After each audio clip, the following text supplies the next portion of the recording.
This is the 1, 2, 3 wise men. We three friends on a podcast together again. This is the 1, 2, 3 wise men. We talk about what's been going on and what's happening. This is the 1, 2, 3 wise men. We got Dro, Credo, DJ Plan. We are the 1, 2, 3 wise men. We are the 1, 2, 3 wise men. This is the 1, 2, 3 wise men. Look, there's the 3 wise men.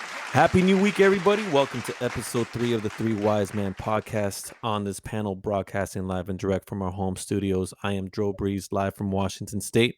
We have DJ Blends, who is currently broadcasting live from a special location this week, as he, along with his beautiful family, is out live in Tofino, British Columbia. And also on the panel, we have the one and only Creto, live from Illinois. Now, before we start this podcast, we want to thank everyone who's been supporting and listening to us throughout these past couple of weeks on Spotify, Apple, YouTube, and all the other platforms. We want to apologize for any technical difficulties on our previous episode, but as we are very fortunate enough that DJ Blends, aka Dr. Blends, as I like to call him, came in and stayed the day. And as a result, we promise to give you guys a great episode and enhance this podcast experience. Now, saying that, we will be having our first guest later on this show, a very exciting moment, joining us, the one, the only, legendary Popeye himself from Blood and Blood Out, Mr. Carlos Carrasco. So saying that, what's good, my brothers? How you guys been, man? What's going on, bro? Doing good, man. Doing good. Excited for this one for sure. Yeah. Man. It's been a long week, huh? We've gone through a lot of things. What do you guys have to talk about, man? Got a couple things going on over here over here in Victoria. I've been listening to things, but the one thing that I've been hearing, like I just recently heard, was the whole new Kanye West deal. Have you guys heard about that? No. Okay, so let me elaborate on this. So he signed a 10-year deal with Gap, right? So he's going to be selling Yeezy. He's going to be selling Yeezy through Gap. I guess he's going to create a whole like brand with it, and it's starting, I think, in 2021. The rollout of his new brand with the Gap. And it's supposed to generate like $1 billion for Gap. Apparently, that's what they're projecting. Whatever in sales, it's gonna generate like $1 billion. I remember the Gap used to be like popular. It used to be popular before. I thought Gap was one of those brands that was decaying, like, and falling like apart, man. Like all the How stores. How so, bro? Gap is like the whitest brand out there. That shit'll never fucking die, bro. It's huge. Yeah, I think it's still around. It's like they have Gap Kids now. Like that shit is like fucking Abercrombie and Finch and shit. Like that shit'll never go, man. I just thought, because I mean, I'm seeing all these like all these stores out here that are just randomly closing down, man. I thought Gap was like one of them, losing to Amazon or something like that.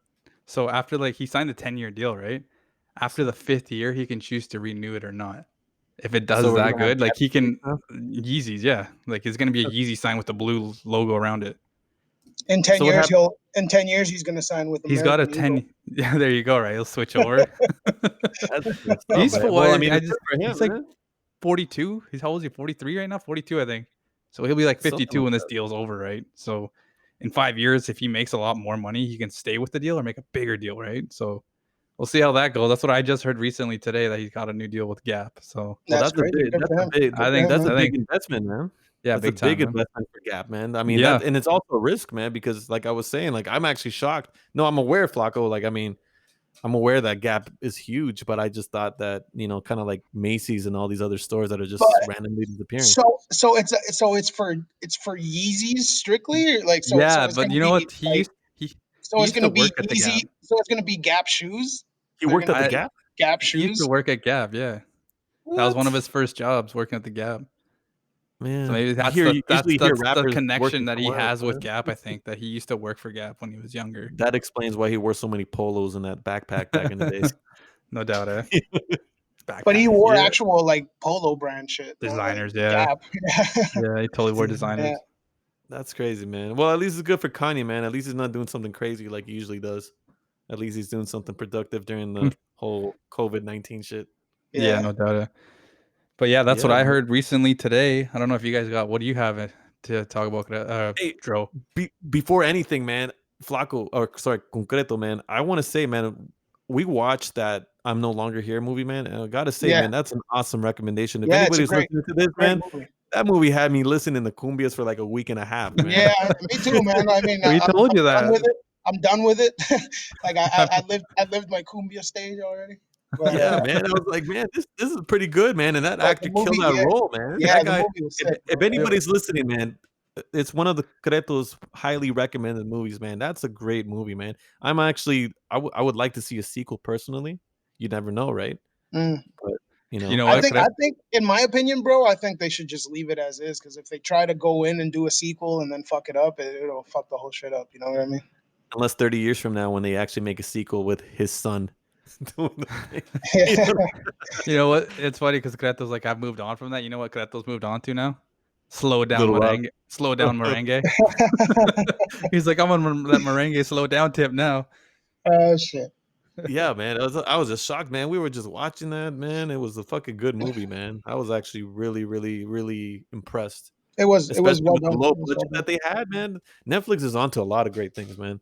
You know, Yeah. it's great to see them doing some, You were Latin representation too. But gentrified. that being said, yeah, we'll get to that actually. Yeah, But yeah. that's a good topic. But that being said, Dro, I mean, I don't think Netflix goes out there and makes these movies. I think what Netflix does is gives indie companies the chance of showing them a good movie, and if they like it, then they'll fucking, you know what I mean. So you Yeah. gotta have the shit done to come to Netflix, and then Netflix will, you know what I mean. I don't know. Yeah, I don't know how much Netflix is actually like sitting there and writing the script and shooting the fucking film and doing like the Yeah, hard work. You they're know just what I mean? probably budgeting and giving the They're money just away, right? they're just a distribution pretty Yeah. much at the Yeah. end of the day. You know? I'm actually kind of serious how, I'm just kind of curious how, with theaters dealing with this whole pandemic thing. I know they've been losing a lot of money. I wonder how that's gonna change the future landscape of movies, man. They have. I actually, I noticed that the Scooby Doo movie went straight to iTunes and all these other platforms. You That were paying move. $22, man, but I thought it was great, man. I don't mind paying that much. Yeah, it's 20. I mean, like you can have many What, people, like what your whole family $22 watch it for $20. $22 Yeah, on what on what, like So Apple all TV, on the platforms, like yeah, but Amazon and shit? Yeah, yeah, like but like the on. thing is, think about it like this, right? If you have a family, right?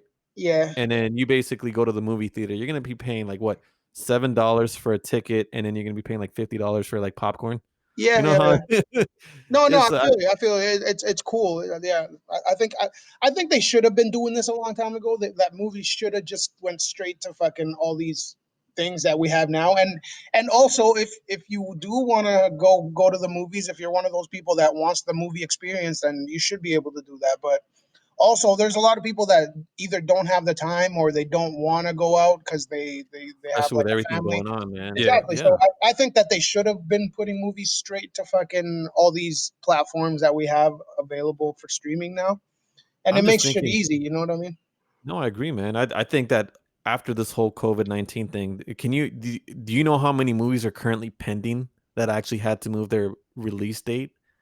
Do you know? Probably Can a you lot, imagine that? a lot. Oh, we got Fucking Coming to America. Gun, I'm fucking waiting Coming for to that shit. America, Beverly Hills Cop Yeah, number yeah, 4, like all these yeah. great movies, man. I So was actually gonna rent The King of Staten Island with Oh, I've bro, seen I it. saw that. I Pete saw that the other Davidson. day. I Is saw it that the good? other day. It's pretty You good, man. recommend it? I mean, the thing is that it's a movie that at the end you're like, oh, that was it, in my opinion, you know. But Yeah, but yeah. it's because it's because it's real life, like, you know, it's a It's real his movie. story, right? It's It's not, like his yeah, it's story. not like, yeah, it's not like a movie where like, oh, at the end it's like, oh, like the he gets the princess and, like, you know what I mean. Yeah. Well, I don't want to ruin it, but I mean, it's not 'Cause, like it's just a real movie, like, of this dude's life, you know what I mean. And Yeah. what I like is that because I seen did you guys ever watch that stand up that he which did for one? Netflix? Pete About Davidson? yeah, about half a year ago, like maybe 6 months ago or so. I I haven't didn't. had the opportunity I've to seen It him watch was, it. live. I've seen him yeah, yeah. live. Oh, did you? Okay, so anyways, yeah, he was talking, and I guess a lot of the shit that he was saying in his stand up about his life got incorporated into this movie, into the script. So I'm thinking that the movie is like loosely based on him. Yeah. So that made the movie a lot like realer, you know what I mean? Because I remember being because I was never a Pete Davidson like fan until I saw his stand up. Yeah. Yeah. You Yeah. know what I mean? And dude is actually pretty funny, man. Like, dude. So if you guys don't, I'm sorry to cut you off, Blends, but if you guys don't mind telling me, what is this movie about? I actually haven't come across it yet. go ahead. I mean, like what I've heard, it's like kind of, it's not like his life story. Yeah, exactly. It's been kind of like changed a bit to like make it into what it is. Kind of like 8 Mile. It's like kind of like an 8 yeah, Mile. exactly. Yeah, So it's like yeah. loosely based. Yeah, there you go. That's the perfect word right there. But I was saying, like, with Pete Davidson, I got to see him live because Christina's brother messaged Nick Cannon on Twitter about the Are you serious? about the actual concert. No, because he was doing stand up at the River Rock in Richmond or whatever. And he was like, anybody who DMs him, give you free backstage tickets or give you tickets and go backstage. So he messaged him, and he messaged him back, and he got 4 free tickets, and he got backstage passes. So that's when I first saw Pete Davidson. I'm like, oh, okay, this guy's hilarious. And then we got to meet Nick Cannon in the back. I have a picture with him. It was hilarious. And wait, you met Nick Cannon as well? We did. I met him. Me and Christina got a picture with him. It's on my Instagram, you guys. @official DJ Blends if you guys want to see it. All right. So since then, like, and then I followed him after that. When I saw he was doing stand up, he jumped on SNL, and I was like, holy shit, this guy's doing a lot of shit right now. And then he's been on SNL, and now he's doing like his movies and stuff. So he's kind of growing in the past 5 years since we've seen him, like a lot. Like his stand up I like his stand up. He's hilarious. Yeah, he's pretty down to earth. He seems like a cool guy. Yeah, I gotta start watching more of that stuff, man. I mean, I'm kind of getting bored of watching the same old school stuff on TV, man. So what are you watching nowadays? Jane the Virgin? That's a conversation for another day, man. I thought we have a lot of people listening right now, but we'll talk about that another day. But if you guys ever watch SNL, I just recently discovered that show, by the way. If you ever watch SNL, I used to watch SNL more when I was like younger, but I don't really watch it too much now. But he is a funny guy, man. He's a funny guy. His skits are always cracked up all the time. Bro, you know who I like? I like the black dude's what's the black dude's name? Oh, we were just talking about him. Jay Farrow. Huh? Jay Farrow? No, not Jay Farrow. The Michael other guy. Che? Michael Che, that guy's he's hilarious. Oh my gosh, yeah. When him and the other guy, Colin Jost, are on the weekly headlines, whatever. Yeah. They're hilarious on there, man. They always break character. Glenn, so you know that podcast? You know that podcast that I told you to listen to? The Knightsman Roundtable. The Gentlemen of the Roundtable. Gentlemen, yeah. Or Roundtable of Gentlemen. So they're literally like they were an up and coming like bunch of fucking comedians and shit. Yeah. And it's cool because he was one of the comedians that they would always have on. And then this was way before he even fucking got on SNL. Oh, and really? Then I gotta check this out. It's fucking hilarious, bro. He's a really funny guy, and just the way he talks and his expressions. No, I haven't listened to it recently, but he's a fucking funny guy, bro. And where can people actually catch all these like things? Is it on Hulu or Netflix? I think it's on Apple Podcasts or Google Podcasts. Yeah, that podcast you can hear it everywhere, bro. It's Roundtable of Gentlemen. That to tell you the truth, that podcast is probably the first podcast that I listened to like ritually, like fucking all the time. While I was working, I always had my headphones on.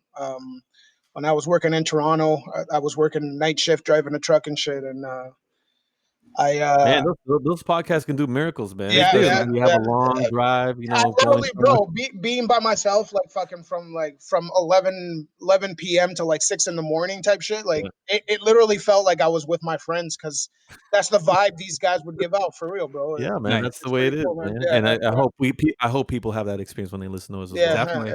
Hoping we can bring that to the table too. Man, another topic I wanted to mention to you guys, man, is did you hear about what's going on with the Simpsons and Family Guy and all that? No, what's going on? Slightly.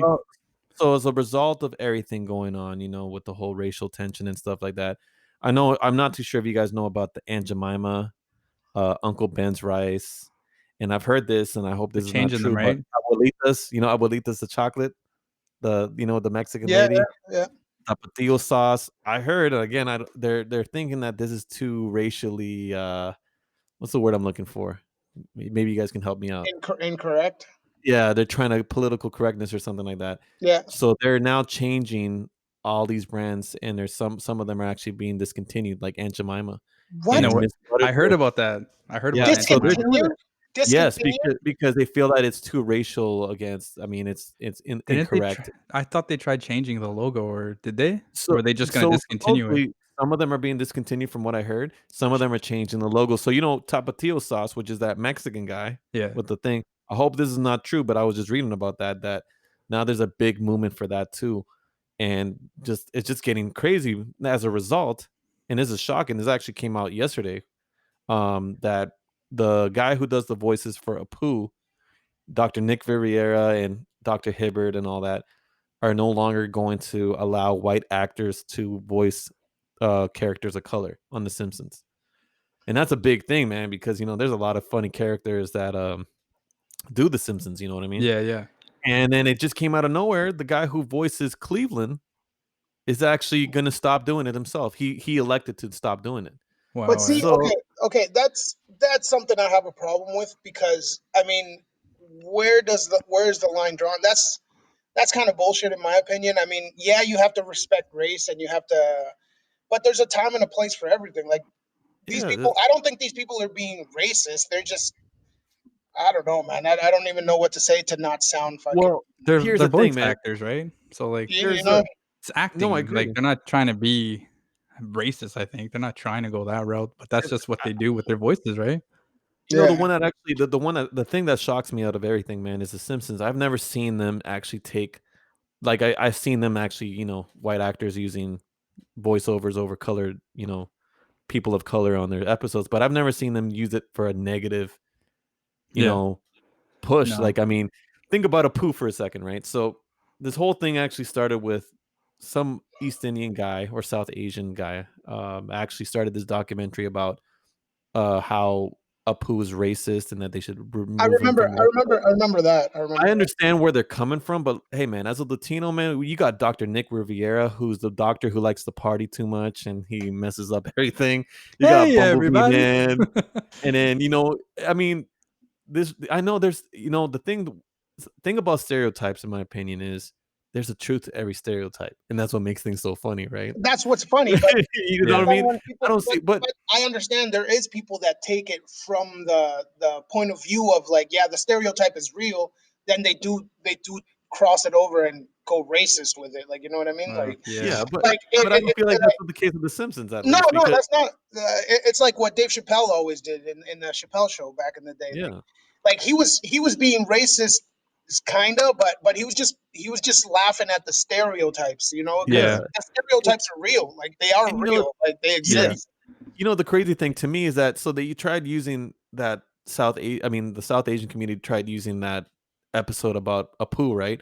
But in my opinion, I thought that Apu was probably portrayed as the best minority in that entire episode. He was a single dad. I mean, he was a family man with like 10 children or something like that. He had like 10 He had his own business. Toplets.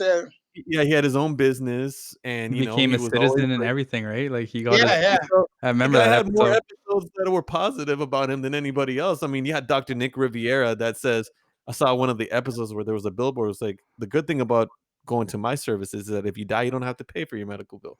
You know what I mean? So I think, like, I laugh at that, right? Doesn't mean that every Latino is a bad doctor. Yeah. You know what I mean? It's just you try to escape that and watch shows and stuff like that.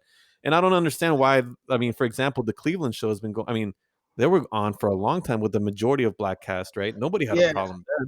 No, that's, you know what I mean? And all of a sudden, like, why is it if black actors didn't have an issue with Cleveland, why all of a sudden the push to, like, So is this gonna happen? Is this for real? It's official. It's official. So at this So point, everyone's man, gonna sound different now. It's gonna be I different. don't know. I really don't know what the game I is. think- I can't picture people- that. I think people are getting way too like sensitive nowadays, man. It's like the Me Too movement for like cultural shit. Like, Do you remember when they tried doing that to what's that guy's name from the guy who played the butler in Batman movie, Morgan Freeman?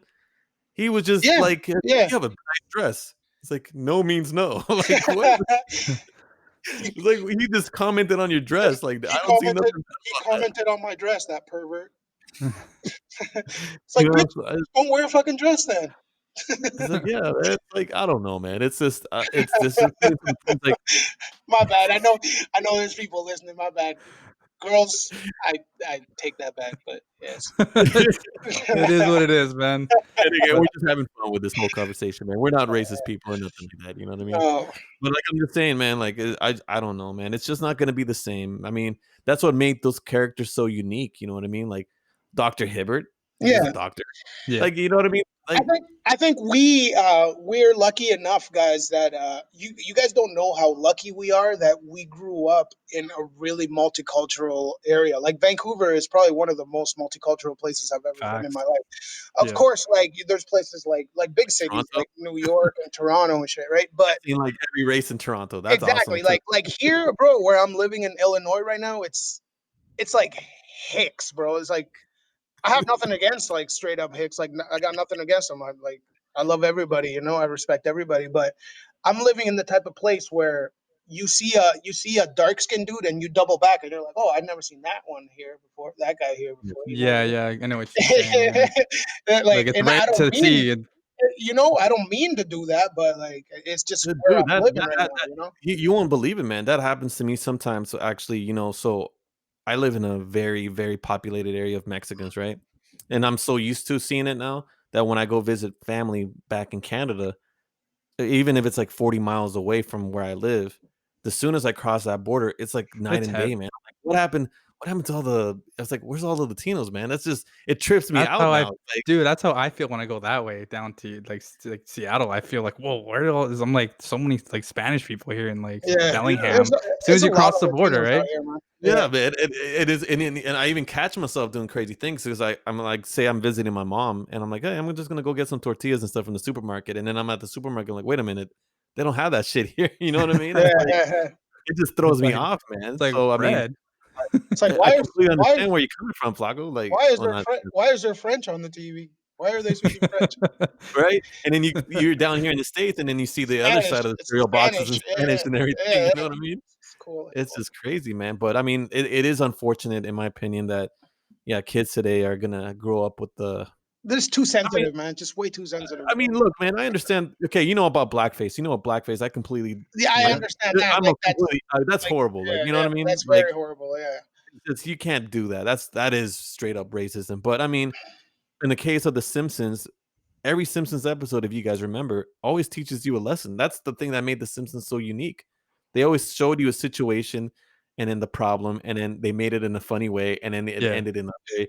Like, what are you gonna do with Fat Tony, right? Fat Tony's like a monster, right? Like, think about it, right? Now that you guys are talking about that, you know what came into my head why I started laughing just now? You know who I do think is racist? Like what I think is racist? On Family Guy, when they have that cleaning lady that goes, no. I think that shit's racist. Well, you see, I forget her name. Consuela. I think it is Consuela. Consuela. Oh no. I know that is racist, but you see, this is a different thing. You see, Seth MacFarlane, right? The guy who creates Cleveland Show and Family Guy. That guy is super, super like outside of that, spectrum. He's actually a very liberal guy who's really multicultural, really open-minded. Like, the guy's like pro everything, but it's crazy how he's so edgy with his comedy. You know what I mean? Like you have to be. Like you have to be. Like the greatest comic alive right now is fucking Dave Chappelle, because he didn't give a fuck and he pushed that envelope and he took it to a level that had never been done because everybody was scared to do it. You know what I mean? Because totally. You remember when Family Guy came out back in the days? It was such an edgy show. Like it was taking. It was really edgy. It was funny though. You know what I mean? It was super funny. It was always funny. Like Huey and his teddy bear with the muscular head. Yeah. Oh man, that was even when he did Ted. You guys watched Ted, right? Yeah, Ted, like that was his. That's his creation too, right? Like his like mind is like totally different. Like he's out there totally. You remember that scene when they're watching like, was it a rhinoceros like having sex with another rhinoceros? Like, guys, that's somebody's daughter. Thunder Buddies for life. Thunder Buddies for life. But I mean, Seth MacFarlane takes it so different. I mean, I get it. It is racist, but it's funny. But he's not intending it in a fucking racist way. Because I noticed he does different formulas for every show. So he has American Dad, and then he was doing the Cleveland Show, and he was doing Family Guy. I feel like Family Guy has been his experimental. He experiments all the edgy shit on that. But with American Dad, I think American Dad is a better show in my opinion, man. You guys should give it a try if you guys haven't watched it. I've watched a couple episodes, but I just never got like hooked. It's like, Rogers, man. Roger the alien. I miss Futurama. Futurama was a good one. Too. That was a good one. You didn't like Futurama? Such a huge Simpsons fan. I couldn't get into it, man. I know that the producers of Family Guy and The Simpsons started a show called Across the Border or something like that. Border Town. Border Town. I never watched it. I watched a couple episodes, and that show to me was their take. You know how they went with the Cleveland show, and it was like an all-black family, pretty much Family Guy, but just all-black family. What they did with Border Town is pretty much Family Guy, but with like a Spanish family. So now instead of a white family with some Mexican shit, it was full on like a Latino family. Now they can make nothing but nonstop Latino jokes. That's what it was pretty much. But yeah, man. At the end of the day, Border Town is, like I said, really just a way for. I feel like it was just an excuse for them to focus more on Latin jokes. You know what I mean? Yeah, no, I understand, man. I gotta check that out. Yeah, I hadn't seen that yet. But yeah, it's not too bad. Where can you catch that? I think it's a Fox show, man. I mean, it's actually on TV. What probably happened is maybe it didn't get the ratings they wanted, and it just because I don't see them promoting it like they did at first. Well, Bob's Burgers taking over everything, man. Bro, Bob's Burgers is a shit. I like that one. There's not too many shows that me, my wife, and my daughter all like, and Bob's Burgers is one of those, bro. Yeah, no doubt, man. Yeah. That's cool. Yeah. But I'm gonna have to switch it up, you guys. I got this other topic I want to talk about. So like I was telling Dro this earlier. I think like the whole Verzuz thing is gonna be I'm gonna be talking about this every podcast now. Reto and Dro, have you guys heard who's battling next? No, man. Who's battling? It's Fabulous. Chingy and Nelly. No, actually, Nelly battled Ludacris. They already battled. Nelly and Ludacris battled. Yeah. So it's gonna be Fabulous and Jadakiss. Who do you got? Who do you got? This is gonna be a good topic. Don't base it on hits. Oh, okay, I know what you mean. It's honestly at the end of all this, I know it's Jadakiss because he's a lyricist. Yeah. I'm gonna have to say point blank. Man. It's gonna be Jadakiss, but like Fabulous is like Fabulous is dope in his own world. Like he's got his own style that I like, and it's something that like I liked listening to in the 90s or like 2000s, I guess, like when he started blowing up and stuff, right? Yeah. But just like even like with that song we just did, the Breathe track. Yeah. That like even that beat was sick. Which everybody that's listening to this podcast, if you haven't heard that Breathe track, check that shit out. Yeah, you check it out, man. It's a great song, man. There's a Fabulous track right there. Like that's what I mean. Like I like Fabulous too. That I would like. I support his music and I support Jadakiss's music. But at the end of it's obviously Jadakiss is the beast. Jadakiss is just such a beast. But like they're gonna go from like I think what they're gonna do is like hit for hit on Verzuz. So they're gonna play a song one back and forth, right? So who do you have on this, Gato? Oh, hands down, Jadakiss. See, this is funny though, because I've always been ride or die for Fabulous. Like I love Fabulous. I was a huge Mace fan, right? I was huge on Mace, and as soon as Fabulous came out, I felt like, wow, this guy sounds kind of like Mace, but just like kind of revamped in a way. Yeah. You know what I mean? But Jadakiss has always been in his own fucking lane. There has never been another artist that sounds, raps, or says the type of shit Jadakiss says. Yeah. He's good for his time, man. I mean, not just his time, bro. Like he's like, still good. You put that guy he's great, man. There's no doubt about that. I'm not saying that he's not great. I'm just saying you put that guy on getting a 13-year-old to listen to him. That's the problem right there. You put that guy on anybody's song right now, and he'll outshine whoever fuck he's rapping with, because he's that dude, man. He's that dude. You remember the Locks? Oh, bro, man. The Locks was dope. I thought the Locks were pretty dope. And then he just went on his own and took off. The Locks, you know what I liked about the Locks? How they would do the, like, you spit one bar, I spit one bar shit. Like that shit. Yeah. So back and forth, yeah. Oh, dude, man. You guys are bringing me back to like the early 2000s right now. Yeah, bro. Yeah, pretty much with like that music. Jadakiss had some good fucking shit back in the days, especially 04, man. That year was in that era of the early 2000s. In my personal opinion, I'm gonna say like the 2004s, 2006s, that era of hip hop. They took it to, that was their peak of that that style. You know what I mean? But unfortunately, I heard that Blends was talking about that one of that rapper. What rapper passed away just recently? What's his Baby name? Huey. Baby Huey. Remember Yeah, Pop man. Lock and Drop It? Oh, really? Yeah, yeah. That Yeah, dude, man. he had that hit. He was killed, I believe, just recently, like 2 days ago. And I heard this, and I'm like, That's oh sad, man, man. that's so sad for hip hop. Totally. He was killed? I think so. Yeah, Yeah. supposedly, yeah. That sucks, bro. Rest in peace. Do you know any way? I mean, do you know what exactly happened to him? Not sure at the moment, but like I read it, I kind of skimmed through it. But then I started reading something else also about another rapper in that era too. With you guys hear about? Hey, baby. Yeah, man, Hurricane Chris. I saw it Here in we your go. face. I saw it in your face. Dude, man, that Yeah. guy had It's that that whole same era he though. had Like everybody. He had everybody on that ABBA song in 2008, 2009 era. Oh my god, that song was all over the place, man. That A Baby remix was fucking retarded, bro. Man, that takes me back, man. Yeah, Music just isn't the same anymore, man. not at all, man. Not at all. And I don't think both of them didn't have a hit really after like those initial songs, because those songs like blew them out of the charts, right? Yeah, Like it's you'll like just remember them from those, right? Yeah, it's impossible. Like, could you imagine being a talented artist that makes a song that goes that big, and then it's like impossible to fucking match it? Like, you know what I mean? Mm-hmm. You know though that's like a normal story though, believe it or Yeah, not, man. of course, bro. It's like I don't know why. It's like people. I don't know, man. I really don't know what happens. Like they have the talent. It's just the expectations are even higher for the second hit, man. And it's harder. It's harder, man. It's harder. Like you're harder on yourself as an artist. You're like, no, that's not good. And then I feel like you end up scrapping so much music that is good, but you don't feel like it's good. It kind of reminds me. You remember that girl who used to sing the American Boy like in 2009, Estelle? 2008? Yeah, Estelle. yeah. Estelle had that issue, man. She came out with that song. It was great in my opinion, but then she came out with a song with Nas, and it sounded just like the fucking "You Can Be My American Boy." It had the same beat type and everything. I'm like, why are you redoing this? You're like, why are you filling that formula again? Just keep going, man. Just do something else. So Baby Little Huey's John made it name, work though. Baby Huey's name was Lawrence Franks Jr., and he was shot and killed Thursday night, this past Thursday.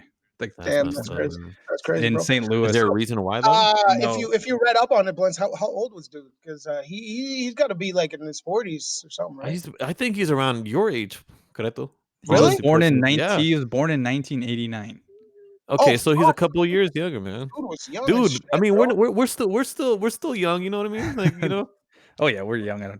we're still We got young. the fountain of youth over here. Oh, so Keeping it. that Pop Lock and Drop It song was early That beat was 2000s. insane. Here's So dude, Mid 2000s, man. like- Mid dude was like- 2000s. Dude was like 16. That got that most dude, likely, man. yeah. Hey, In Cheto, man, I 2007 think it came out. that song was like around the time he was- that the Going Down song He came was out. 18. It's He was going 18. Yeah, it's down. going down. Meet me in the It club. was that era. You know what I mean? Yeah, He was 18 when When that it- dropped. 18. Do you remember when everybody used to wear those hoodies back in the days with the designs on them and the scarf? The 6 You guys- You had me thinking, by the way, man, on that lowrider shirts when you were talking about that. Oh, I was man, like, yeah. oh my Do god! you I was guys like, remember who was I on completely the forgot Pop? about that, man. Do you remember who was on the Pop Lock and Drop It remix? Did you guys ever hear the remix? Most likely, yeah. But I can't remember. It was What's his name? George Bush, the guy who was on No, it was Bow Wow Young Bloods. and T-Pain. Mm. I was gonna say Young Bloods, man. Youngbloods are awesome. I saw them live too. Actually, that was an awesome concert. I went with Jeff. Yeah, Shout outs yeah, to Jeff. Yeah, Juliano, where are you, man? Shout out to Jeff. Yeah, man. Man, there's a lot of good. You know what? I have to say, man, we were blessed living in Vancouver at the time Yeah. because so many shows were happening, and you know the thing is that there wasn't as big of a market as there is in other cities, so you actually have more like an intimate concert experience. Yeah, those were the best. Those are the best, man. Like I remember. Don't get me wrong. I mean, love the feeling of being at a stadium too, with like the hugest sound system and just fans. That's as live as you can get. But having a club setting is more interactive, and it feels like you're actually right there, right? It's just, it made artists feel like they were more reachable, especially when we were young. We felt like these artists were like not human, you untouchable, know what I mean? right? You couldn't even like go wild. So to see them in the club, like standing right in front of you, it was pretty intense, man. Definitely. You know, we should have an episode one time talking about our experiences when we used to do shows and when we did that Fat Joe thing.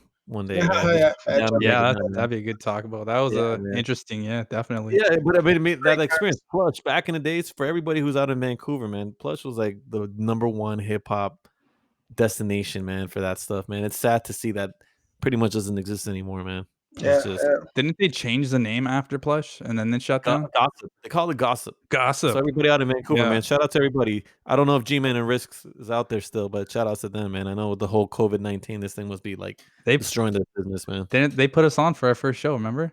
Yeah, at Atlantis. Man. Yeah, big ups to them, big time. Yeah, that was awesome. Didn't have Big Up Thursdays or something like that too? Isn't that the name of it? It was a Saturday. Big Up Fridays. Yeah, Big Up Big Up Saturdays was Plush. I got to DJ there with Chemo, man. That was like my highlight at the time. I was like, holy shit. Being here at Plush Saturday night DJing with Chemo. I even had like a picture with it. It was awesome. I made it. I could retire. Yeah, man, it was good times, man. I mean, my equipment up. I'm leaving. Shout out to Chemo too. I got to meet definitely, him and he was a big inspiration. And all those dudes that were doing music in Vancouver, like much respect to everybody. Yeah, LGP, man. Manuel, shout out to everybody, later. Bro. Shout out. Remember but I was just talking about. You had me thinking, man. The fact that you told me the other day that you still wear your Dickies and the Chucks and stuff like that.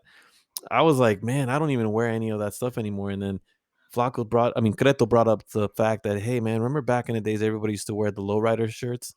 You had me thinking, man. I don't understand how it just was no longer in my mind anymore, man. Like, that's crazy, man. How do you remember that stuff, man?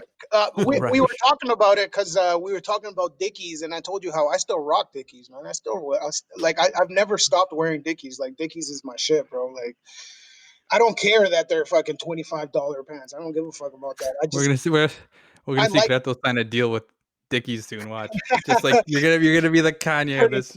I'm gonna make $1 billion off Dickies. Dickies, man. That's awesome. That's awesome. Man, you remember how everybody used to be all about the Blood In Blood Out movie back in the days? Yeah. Everybody used to walk around with Dickies and the belts and stuff like that. Mm-hmm. Yeah, man.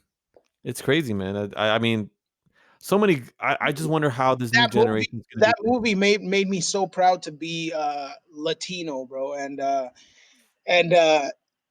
was kind of like between, like, especially myself, because I was always like dark skinned, so people. You were people couldn't really tell.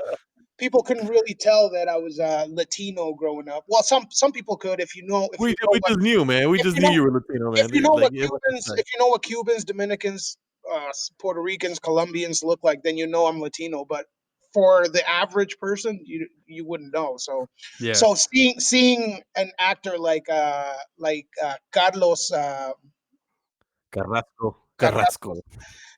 Seeing an actor like Carlos Carrasco, and he was pretty much like what I was, you know what I mean? Like a dark-skinned Latino hanging out with all these Mexicans and Salvadorians and all these, you know what I mean? Yeah, so man, that movie, you know what? That was inspirational, bro. You know the great thing about Blood In Blood Out, man, just having those characters, it made you see that diversity in Latin America was being accepted as one unit. You know what I mean? It was great to see. It was the first time I actually personally saw a movie where not only did I memorize pretty much every single line and every quote. I don't know, everybody that I know quotes that movie, man. It's crazy, doesn't it? No tortillas. Sorry, no tortillas. You know, I've been messing around with Steph, man. Lately, I've been saying, "Hey, baby cakes." What's up? She's like, "Don't call me baby cake." Bro, you know what's funny? Like, I think that dude that played the fucking Big Al? Big Al. Oh man, Big Al is probably my favorite character in that. He's one of a kind, that's for sure. He's fucking funny, that guy, bro. Holy shit. Yeah, man. It's gonna be great. Yeah, sorry, go ahead. There was a lot of interesting characters on that movie. Oh yeah, that movie. Everybody perfect. Like whoever hired whoever picked whoever the roles were gonna be. Did a great job. Like the casting director picked the perfect guys. Like I was watching this interview with Carlos Carrasco, and they was saying that who would have ever known that we would have found an actor like Popeye? And I'm like, you know what though, man? Like he was one of a kind. Like that's what he was trying to say. Like how could they find this perfect character for this actor for this character, right? And it's so true that every character had its major role in the movie, right? In my personal opinion, and we're gonna ask him that question, but I mean, in my personal opinion, I think that he actually made the movie. He brought that comedy, but like to the movie. You know what I mean? Yeah. Because like it was such a serious movie, but then this guy was. If you notice in every scene, he was just always getting in shit. Yeah, he's You know always, what I mean? he's always You know, the fucking PCP lab. You Yeah. had the whole fucking, the deal with Clavo. He Yeah. was trying to sell Miko to the fucking, like, Yeah. he's and not always getting himself in and shit. not It's just like, that. Troublemaker. He was a troublemaker for sure. Every scene he was in, he said something that you're just like, what the fuck did this guy just say? Like, you know, like, it's fucking Awesome. Yeah. hasten the red Memorable. light. Such Go a get memorable. yourself. Yeah. yeah.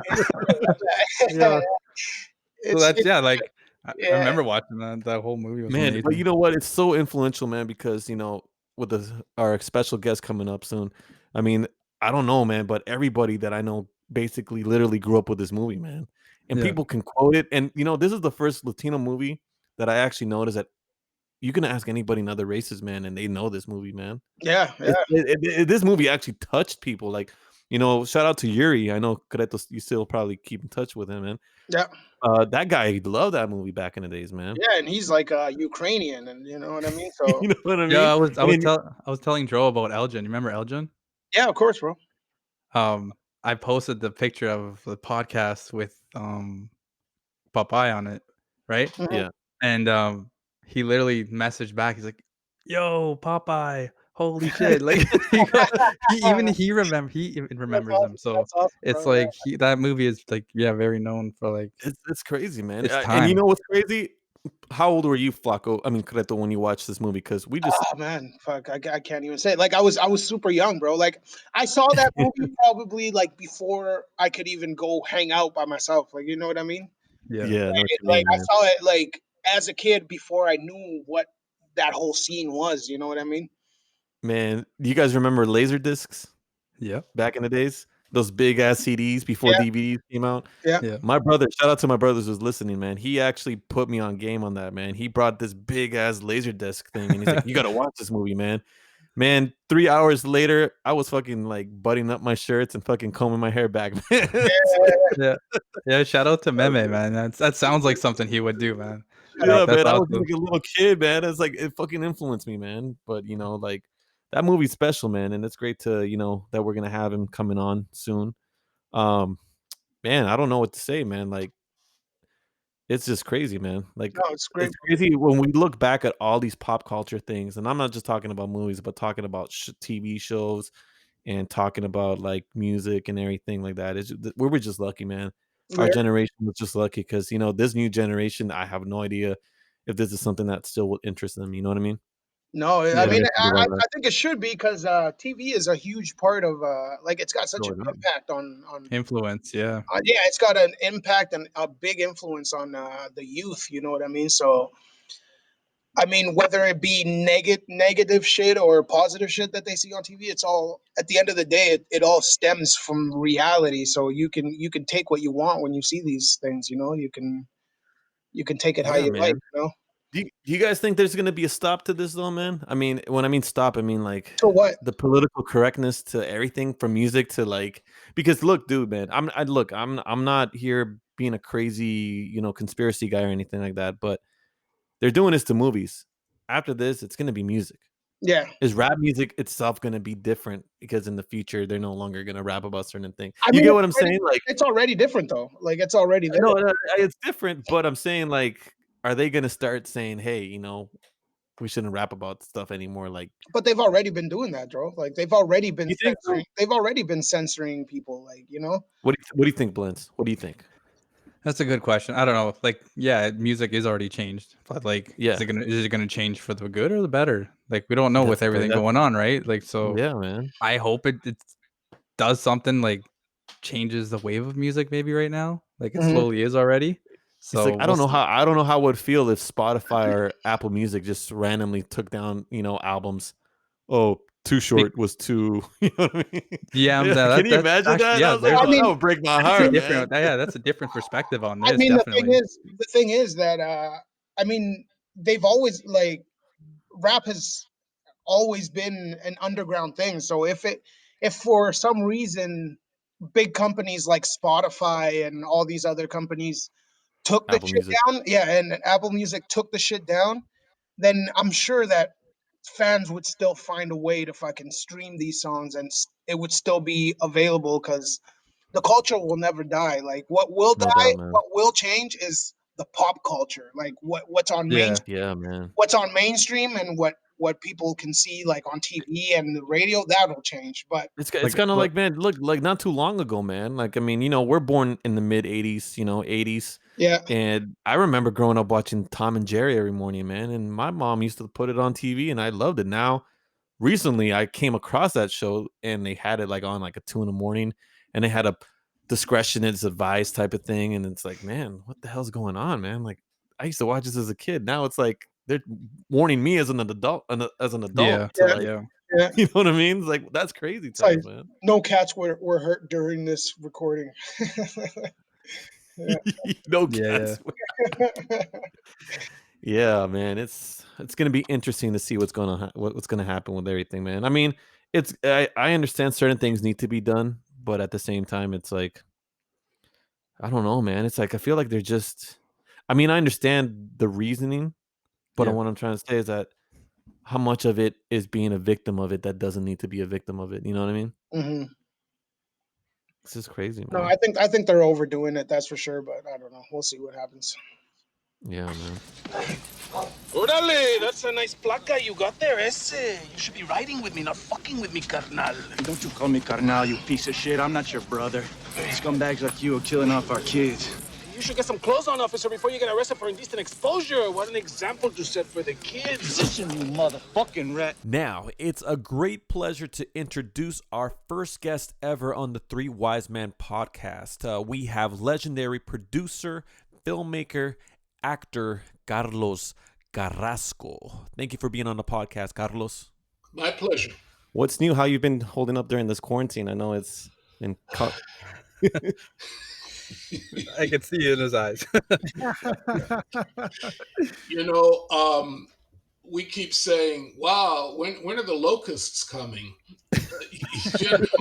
Because it's like, what else can happen? Yeah, you know what I mean? Yeah, I mean, oh my God. I will say this though, guys. I mean, this is an amazing I mean, it might not feel like it right now, but this is an amazing moment in history. Yeah. To be living through, because on the other side of this, it's not going to be the same world, man. I mean, it already isn't the same world. No, it's changing. A lot is changing so fast. Yes. It's remarkable. I mean, the pandemic was already huge enough. It's like, oh my God, now how are we going to get through this? And so that's one whole story. And then we got into this whole like Black Lives Matter thing, and it became global. Yeah. I mean, that's awesome, when it's like, oh my God. And there's just so many things. And of course, the background, we've got, Fat Elvis, as we've started calling him. It's true. What's going on, man? Yeah, I like that name. That one came up after the that big rally that he was going to have, and the rally, and there's going to be 1 million people there and all this kind of stuff. And then nobody showed up. And 6,000 people showed up, which is a lot. Yeah, it's a lot less than 1 million, Yeah. And, people like posting around and everything. And so a lot of people were like, who are those 6,000 people? Why? What were they thinking? What are they thinking? And then a friend said, they're just trying to get in that last, personal appearance before he totally goes away. Like when Elvis was fat, towards the end of Elvis, and he was wearing the jumpsuits and he was all, so it's like Fat Elvis. So on top of everything else, we have that going on. So it's been like, for all of us, I'm sure, it's been like kind of a challenging time, a difficult time, but a really interesting time, because a lot of all of the other stuff going on, it's like there's so much reflection and there's so much change happening so fast. I got a story. I got to tell you a story. Yeah, no, Go definitely. ahead. Because this is to the point. We have a really good friend here. So you guys are in Canada, right? I'm in Washington, Illinois, and Canada. Yeah. Things in common, dude. I went to school in Illinois. Okay, right on. Yeah, Champaign-Urbana. Okay, yeah, I was actually reading up on that, and I saw a quick interview with you, and you were talking about how you went there and in Missouri as well, right? Right. Yeah, You know, yeah. because I'm an immigrant. Yes, we all are. No kidding. So my entry to the United States was in the Midwest. I got a scholarship. I went to college in Missouri for 2 years. Yeah. I didn't know what I know now. Sometimes I look back and I go, man, how did I make it out alive? But it's like they say God looks out for children and fools and drunks, and I must have fallen into one of those categories because I was like, just wandering in and out of situations where I really should not have been. Yeah, But yeah. whatever, that's another story. But anyway, so back to this. So yeah, you guys are where you are. I'm in LA, obviously, and a friend of ours, good guy, he runs an arts organization here in East LA. East LA is the barrio. Yeah. And the organization, they worth a plug. They're called Self-Help Graphics. Okay. And it's like an artists collective that was actually founded by a nun, Catholic nun, about 50 years ago. They have history as a way to get kids off the streets, and get them involved with art. Yeah. And so self-help is like an artist atelier or whatever you call it. They have a lot of silk screening. They do graphics. They do sculpture. They do different forms of art.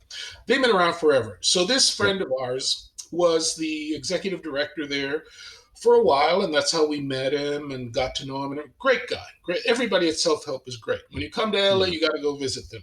So Joe calls us up a couple of weeks ago, and he goes, I want to invite you guys to a native ceremony, and it would be great if you could come. And, there's going to be some prayers and some chanting, and it's going to be a beautiful thing. And would love to have you there. So we're like, yeah, cool. Hey, why not?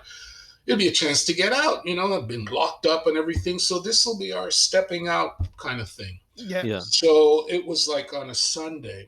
And so we look, Joe, what do we do? What do we bring? He says, no, just bring some flowers, for the offering. I'm like, okay, cool. Spiritual. Got it. So we get ready, and it's like in downtown LA and whatever, and in a little pocket park and everything. So we go down and we see the people, everybody's social distancing and stuff, but it's a pretty large group of people. So we get out and we go, and people are there.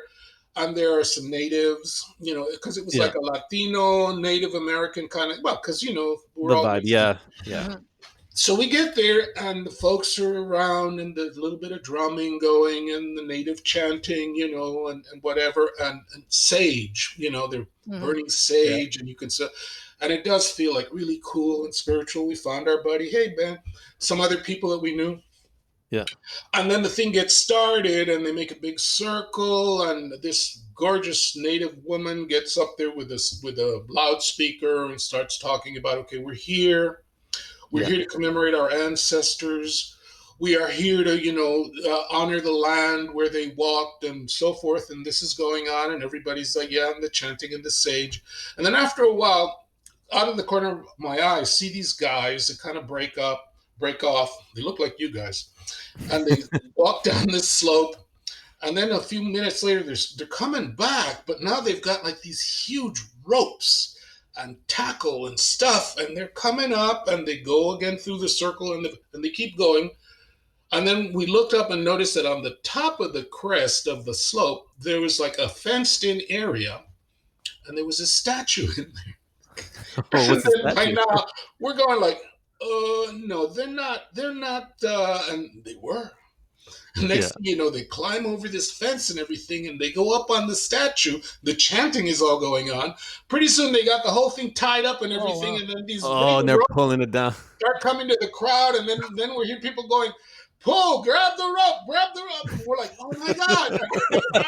And down comes the statue of Junipero Serra, who is the Franciscan priest who founded most of the missions in San Francisco. And what Oh, they were okay. doing, it's like, everybody's tearing down Confederate flags and monuments and stuff like that. Well, we didn't know, but we were there to tear down the statue of this Franciscan priest, who then I realized they're tearing his statue down all up and down California. Really? Yeah, that's crazy. Yeah, Junipero Serra, Serra. Yeah. And then, so this statue is coming down, and all these friends of mine are, and they're cheering, and the natives are doing their, and stuff like that. And we're like, oh my God, we thought we were coming to this spiritual thing. Well, which it was, because it never got rowdy. It never turned into anything ugly or anything. And in fact, after the statues were down, and the park rangers were there, and they were just looking. They were like, okay.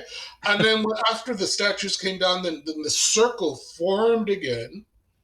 And there was more dedication to the ancestors and, whatever. And then the whole thing concluded very, very nicely with everybody walking around the circle and just saying thank you to everybody. And it really was kind of a moving and spiritual thing. Yeah, but definitely. It was the revolution, bro. Yeah, it's starting, man. Everywhere throughout the whole entire country. I heard.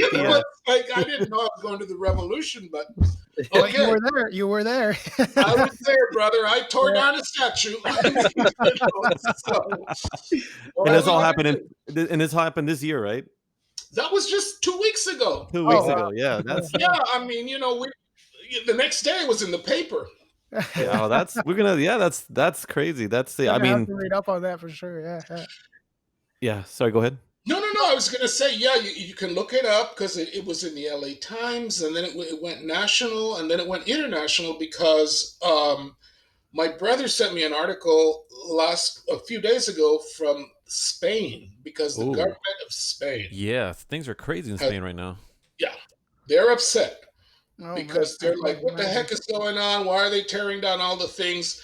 Yeah. Although I will give them this: when you read it, the objection from Spain, they're objecting to the fact that the people are trashing all Spanish statues. Like there was a picture of Cervantes, the colonialist, with graffiti and spray paint all over him, and I was like, okay, well, Cervantes, what? He was a racist too. I mean, man wrote Man of La Mancha, man. I mean, anyway.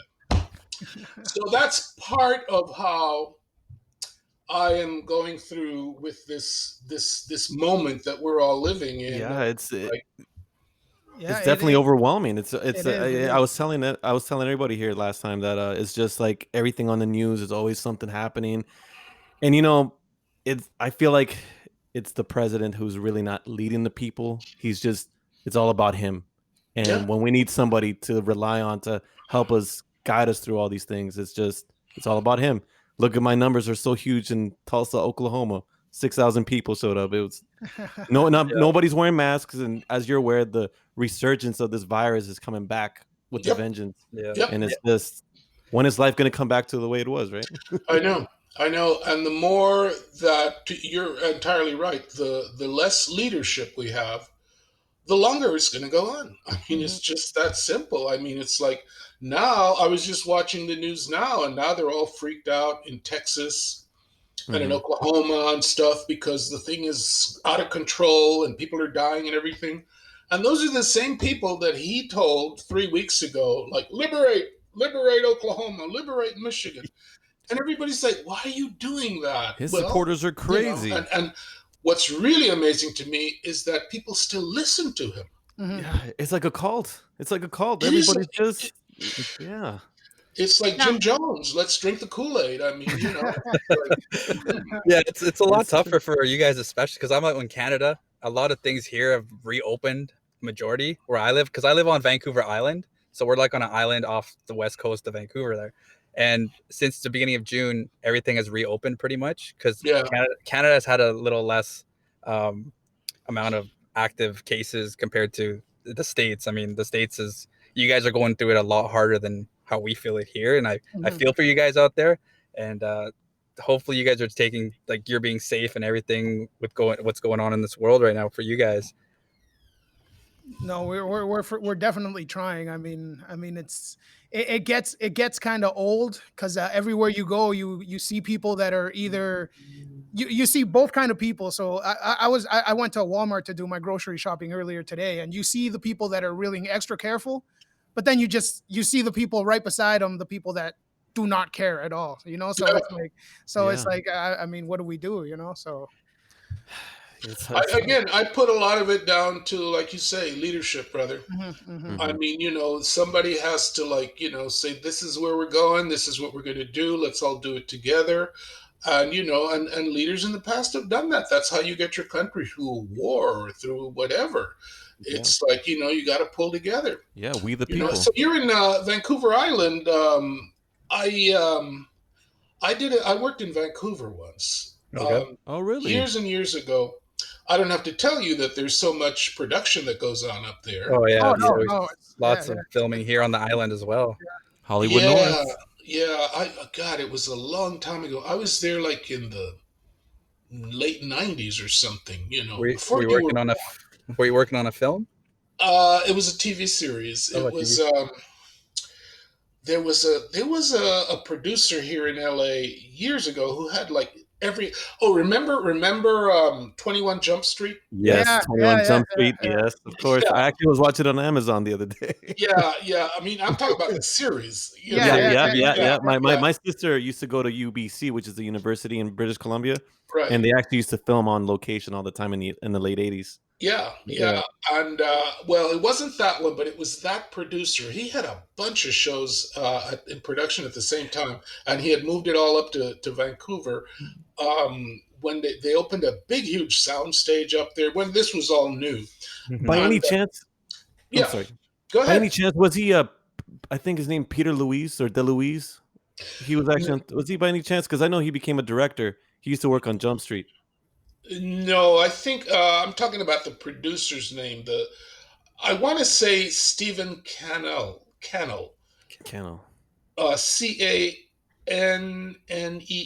think it was, because he had like tons of shows at a certain point, and I think he was involved in opening the first big sound stage in Vancouver. The show I did up there lasted one season, and then nobody ever heard of it again.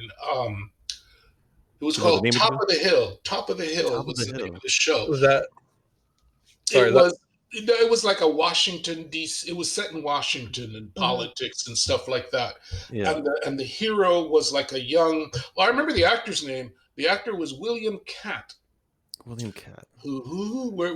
he was hot for like 5 minutes, and he had another series that I think was called The Great American Hero or something, where he played like a raggedy ass superhero, and he wore a cape and he could fly and stuff, but he kept crashing into stuff. Anyway, but this was a serious show. It was called Top of the Hill. Yeah. And he was like the young, idealistic congressman who every week he would fight something in Congress for justice and the American way.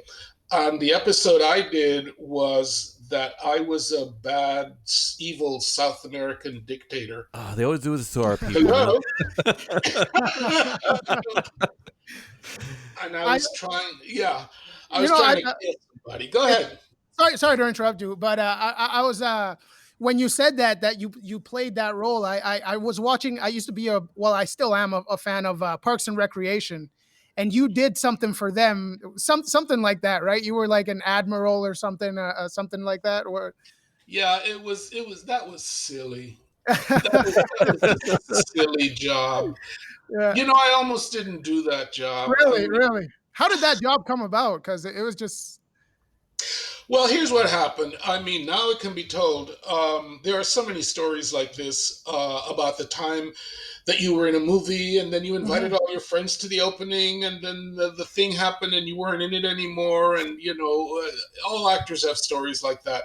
That Parks and Recreation thing was like, I auditioned, you know, and they called me in, and there were these scenes and lots of lines and stuff. And it's great. So, and I remember the audition was something like on a Friday.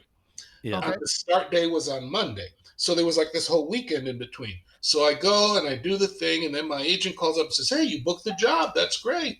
You start on Monday. Here's the information, blah, blah, blah, blah. And you have your call time is like 7 a.m. or something, as it always is.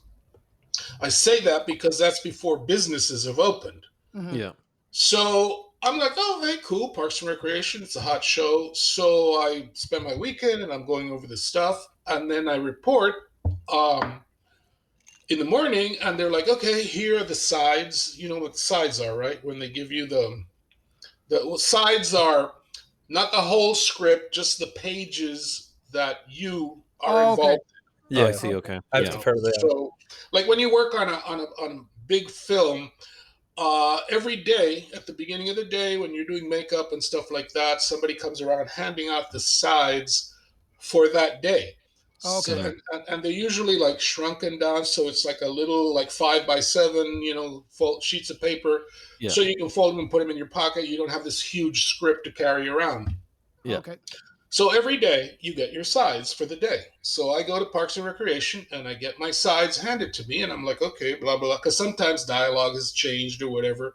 So I'm checking and I see that I'm in all these scenes, but all the lines are gone. I'm like, Oh no. Oh no. Where's my dialogue? I mean, it's like it's all gone. And it's Yeah. like, no, he comes in, he stands there. Then he sits in the car and then he's like, and I'm like, what the fuck? I read for a role. I came here to do a role. Yeah. ¿Qué pasó? Now, it's too early because it's 7, 8 in the morning because I'm like, I don't want to do this, but my agent isn't in because, it's not 9 in the morning or whatever. So I'm like, going through all this. And then I go like, okay, you know what? I'm just going to take one for the team and I will just do it. Shut up and do it. And, will the check clear? And it did. But the point is just that I was like, really? Wow, that bait and switch, man. Talk about it. It's like I signed on to do X. And now I'm here and you're asking me to do Y. Yeah. Wow. That's not cool. Well, I'll tell you, I was watching that episode and I was just watching it and then all of a sudden you come on screen and I was like, oh no, I just had no clue. It just came it was out of left field and I saw you. I was like, oh, that's awesome. Well, for me personally, it was one of my least publicized appearances. So is filmmaking back in business right now, or are they still restricted? Do you know? They are trying to get back. They about 10 days ago, I read the DGA, the two unions, the Directors Guild and the SAG-AFTRA, the Actors Union, had been putting their heads together and working out how to do it. And they released a document about 10 days ago. I have it someplace, which are like the guidelines of like, okay, moving forward, these are the standards. And actually, I believe they have started to implement them because I just saw, we get notices, emails from the union. Yeah. And sometimes like, don't work for so-and-so and so, blah, blah, blah, because they're in some sort of violation. Okay. And I just saw one last week about don't work for so-and-so because they are not upholding the coronavirus standards, because this document that they published was huge. It's like 30 pages of how stuff is to be done. And it's what you could imagine, everything from the PPE, the meals, like meals are going to be boxed meals individually, none of that stuff about the big long buffet table anymore. There's a lot of guidelines that they have evolved. So yeah, the short answer is that yes, they are trying to, take baby steps to get back into production. How that's going to work, we shall see. Yeah, that's it's just the unknown right now, right? It really is, but it's interesting because I said before that things are changing so much, by virtue of the circumstances, and people like you guys, you got to invent, you got to figure it out, because you're going to keep going. So people are of necessity trying to like adapt to the technologies and to how do we do this thing. We just did, I got to be part of this arts festival that we put on because, I don't know if you know, but I also produce a film festival. Is it the Panamanian? Panamanian International Film Festival. Last year was our 5th year of doing it, and it was our best year. I mean, we just got more support than ever. We created a whole lot of new relationships and everything. So it was really exciting. We were like all jazzed for like, oh boy, in 220 we're gonna kick some ass, man. Yeah. And now who the hell knows? It's looking like I'm gonna have to do it online, which is a whole other set of circumstances and have to figure that out. But one of the things that did happen that had us really excited last year was that the LA Times, which is, the big paper. Yeah, the big paper, yeah. They came on board with us, nice. And they gave us a ton of like exposure. And it's interesting because a lot of the promotions that they did for us was on their digital platform, because they've just recently put a lot of push behind going digital. Yeah. And so we were all over their digital stuff. They asked us to make videos for them, whatever. And it was a great collaboration. And then they were like, okay, let's keep this going now. Next year, 2020, we're all going to be great. And they actually formed with us a little arts collaboration project. I brought a couple of other organizations on board, and the idea was that we were all going to support each other in our projects, okay, it's your turn, and then we're all going to push for you, and then it's, whatever. And the first thing we started working on was the LA Book Fair, which was going to be in March. And that was the LA Book Fair is a huge, huge event. Thousands and thousands of people. It's held on the campus of USC, which is one of the 2 big universities here. Yeah. And we had just started working on that. And then all of this happened. And of course, events started getting canceled. And sure enough, the book fair went, south. So then everybody was like, oh, what are we going to do? What are we going to do? And then somebody said, maybe we could do it online. Maybe we could do some equivalent thing online. So everybody was like, well, yeah, okay. So we started working on that. And it happens that one of the fellas that I had brought on is a video guy. And he's like, I've worked with him a lot. He's an editor. He's got a production company. He's done a lot of stuff. And actually going into the film festival last October, he called me up and he said, I have this new technology that nobody understands. And I was wondering, can I show it to you? And I was wondering if maybe you would let me do some of the festival this way. So I'm like, okay, what are you talking about? So he pulls out his iPad and he starts flipping through and he starts showing me some videos that are awesome. They're like travel videos with scenery, with graphics, with music, with whatever. And he said, I did all this in my iPad with iPhones. Yeah. Because it's a software that he has. I think it's called Studio Switcher, that literally converts the iPad into like a switcher in a television studio. Oh, he can take up to 9 sources. Wow. But he can also store on it. So like B-roll and stuff like that can be preloaded. He can do it on the fly. Everything with iPhones. And so what we did basically is that we set up like a mini studio during the festival where he had his thing with a couple of phones and everything. The whole thing breaks down and carries it in a knapsack. Okay, an entire television studio. Very portable. Okay. So what this enables him to do on the fly, it's like this thing we're doing right now. If we were to, this is what we ended up doing for the film festival. We take this and we feed it to him. So the signal goes into his thing. And then even like now live, he can be adding like graphics, like Carlos Carrasco just did this and this. He can have like a branding, like you could have like your logo up on the corner. He can do all that stuff. And he goes like, oh yeah, and my last movie was so-and-so, let's show the trailer. And boom, the trailer comes on because he's already preloaded it. That's amazing. That's crazy, yeah. Yeah, it takes this whole thing, this whole zooming thing to the next level. I mean, totally. And we have some of our clips ended up on YouTube now. Oh, there's a link. I can hook you up so you can see some of what this looks like as a finished product. Yeah, we would love to see that. Yeah. Yeah. So I had brought him on for the LA Times to form this little thing, this collective, and then when it became like, well, let's do it online, and it was like, oh, Paulo, you're on. So we created 2 days, a total of 16 hours of programming. We put this together in a month. Yeah. You know, and we did like hour segments, and we like created buckets of like, okay, we can do whatever we want. So we did we had like everything from like cooking to medical, yoga, film. Like what we're doing right now. I did a couple of interviews like this with filmmakers. We had spoken word. We had those sort of thing, but it all went through Paulo's system before, and then it went on Facebook Live.